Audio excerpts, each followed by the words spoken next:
Everyone, here I am discussing partnership ratios topic. That's very important.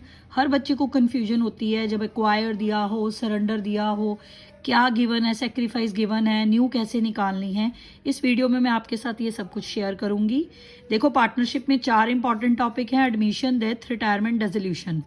ठीक है, dissolution में ratios की ज़्यादा प्रॉब्लम्स नहीं होती, बेसिक होती हैं एडमिशन में और रिटायरमेंट में। डेथ में भी कंपैरेटिवली ईजी होता है।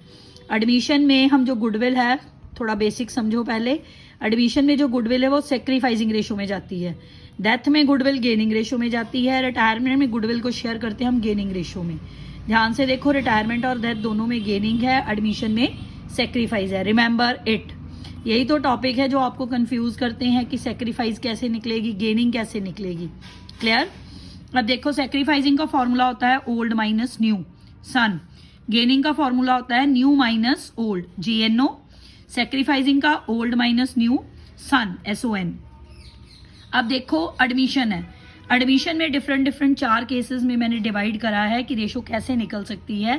केस नंबर 1 में अगर आपको ये 2 पार्टनर दिए हैं AB 3:2, C का शेयर दिया है 1/5, इसके अलावा कोई इंफॉर्मेशन नहीं दी, तो आप कैसे निकालोगे? 1 - 1/5 करो। ठीक है, 4/5 इज योर रिमेनिंग प्रॉफिट। याद रखना, एडजस्टमेंट ऑफ कैपिटल में भी ये काम आता है। इसको रिमेनिंग प्रॉफिट या रिमेनिंग शेयर बोलते हैं। जब भी पार्टनरशिप में टोटलिटी निकालनी हो तब भी ये यूज होता है। ठीक है, इसको रिमेनिंग प्रॉफिट या रिमेनिंग शेयर बोलते हैं। अब ये आप रिमेनिंग शेयर ओल्ड पार्टनर्स को ओल्ड रेशो में डिस्ट्रीब्यूट कर दो।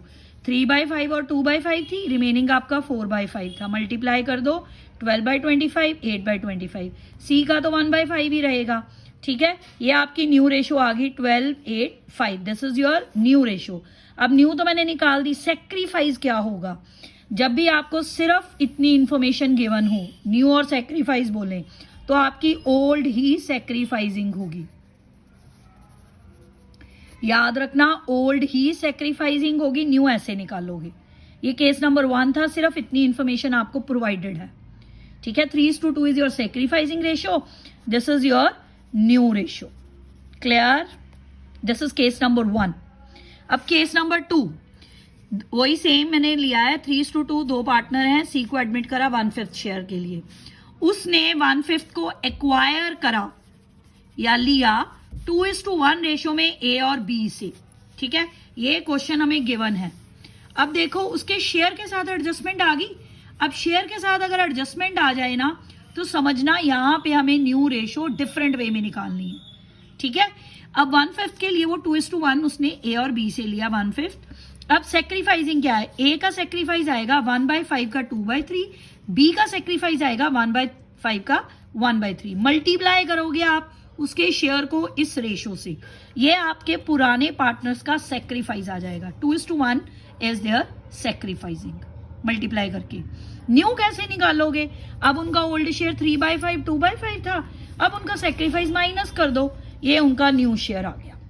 जब भी न्यू शेयर एडमिशन में निकालोगे, तीनों की न्यू निकलेगी, ओल्ड की नहीं। ठीक है, ओल्ड हमेशा सेक्रीफाइसिंग निकलती है ओल्ड पार्टनर की, न्यू आप तीनों की निकालोगे। 7/15, 5/15, 1/5, this is your new ratio, this is your sacrificing ratio. को उनके शेयर से मल्टीप्लाई कर दो तो सेक्रीफाइस आ जाएगा। जो सेक्रीफाइस है ओल्ड में से माइनस कर दो तो न्यू आ जाएगी। क्लियर? क्लियर होगी? Case number 3। अब देखो, old partner 3:2, 1/5 share, C acquire half from A and remaining from B। बड़े ध्यान से समझना, उसने 1/5 का हाफ तो A से ले लिया, जो बचेगा उसने वो B से लिया। ये कैसे आप निकालोगे? 1/5 को हाफ से पहले मल्टीप्लाई करो, 1/10 आ गया। ठीक है, टोटल शेयर 1/5 था, A का सेक्रीफाइस आ गया 1/10। अब A का बाहर निकालो तो आपके पास B का आ जाएगा। इस केस में 1/5 में से A का सेक्रीफाइस माइनस कर दो तो B का आ जाएगा, रिमेनिंग शेयर भी आ जाएगा, ये B का सेक्रीफाइस भी होगा। ठीक है, यहां पे सेक्रीफाइसिंग रेशो क्या बनी? 1:1। क्लियर? ठीक है, अब न्यू शेयर कैसे निकालोगे? ओल्ड शेयर में से सेक्रीफाइसिंग माइनस कर दो 1/10, 1/10।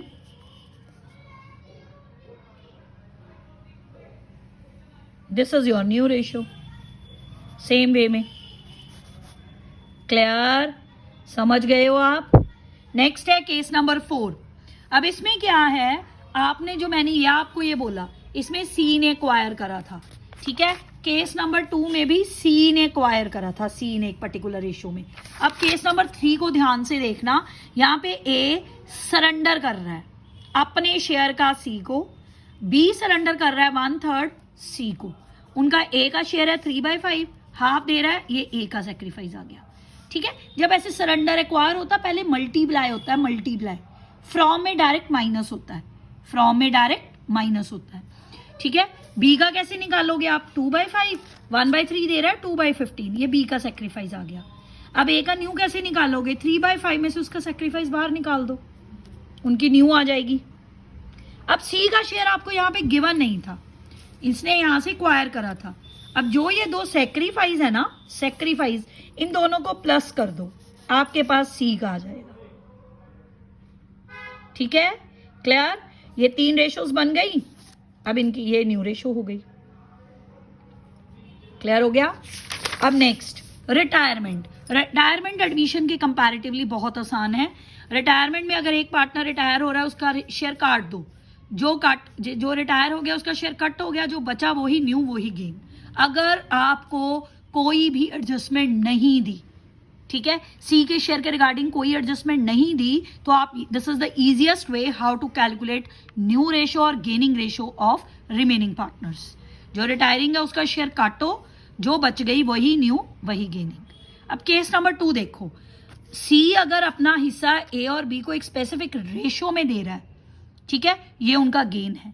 कैसे निकालोगे, सी का शेयर था यहाँ पे 1/3, वो 2:1 बांट रहा है ए और बी को अपने हिस्से का, 2/3 दे रहा है वो ए को, 1/3 दे रहा है बी को। This is your gaining ratio, 2:1। देखो मल्टीप्लाई करके भी same he I, this is your gaining ratio.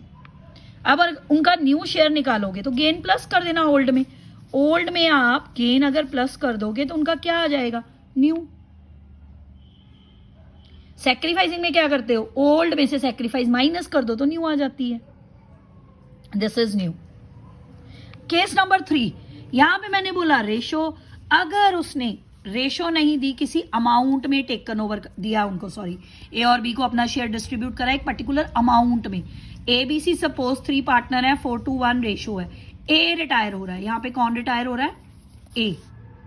B और सी उसका शेयर खरीदेंगे, वो उसको 8400 रुपीज दे रहे हैं, 5040 दे रहा है बी, 3360 दे रहा है सी, ठीक है। अब आप जो ये अमाउंट होता है ना उसकी रेशो बना लो, 3:2 बनेगी, आप करके देख लेना। क्लियर, ये आपको जो 3:2 है ना, ये उनका क्या आ गया, this is your gaining ratio. अब उनके ओल्ड शेयर में गेन को क्या करोगे, प्लस कर दो, sorry, this is not a gaining, पहले उसके शेयर के साथ मल्टीप्लाई करो, ये आपकी गेनिंग आएगी, ये आपकी गेनिंग आई। 4/7 को 3/5 से मल्टीप्लाई करो, 4/7 को 2/5 से, ये आपकी गेन आई 12:8। याद रखना, जब भी कोई भी रिटायरिंग पार्टनर अगर अपना शेयर ओल्ड पार्टनर्स को किसी स्पेसिफिक अमाउंट में देता है, पहले अमाउंट की रेशो बनाओ, फिर इनके उसके शेयर के साथ उसको मल्टीप्लाई करो। ए रिटायर था, ए का शेयर है 4/7, 3:2 रेशो बनी इस अमाउंट की, इसमें आप इसको मल्टीप्लाई कर दो, this is your gaining ratio, gaining. अब न्यू कैसे निकालोगे, ओल्ड प्लस गेन, ये न्यू है, मैंने ऊपर लिख दिया था, ये गेन नहीं है, ठीक है, ये न्यू आ जाएगा, ओल्ड प्लस गेन। क्लियर, ठीक है। अब आ गई डेथ। डेथ भी सेम रिटायरमेंट की तरह है। सपोज एबीसी 3 पार्टनर हैं, बी डाइड है, जो डाइड है उसका हिस्सा काट दो, जो बच गई वही न्यू वही गेनिंग। बाकी अगर एक्वायर सरेंडर वाला सेम प्रोसेस वैसे ही करोगे जैसे मैंने आपको रिटायरमेंट में समझाया है। क्लियर, 3 केसेस हैं, एडमिशन, रिटायरमेंट, डेथ के। डिसोल्यूशन में रेशो की कोई प्रॉब्लम नहीं होती, क्योंकि उसमें जितनी भी एडजस्टमेंट्स होती हैं सारी ओल्ड रेशो में होती हैं। डिसोल्यूशन में सारी ओल्ड रेशोज में होती हैं, उसमें आपको न्यू रेशो चाहिए ही नहीं होती, ठीक है।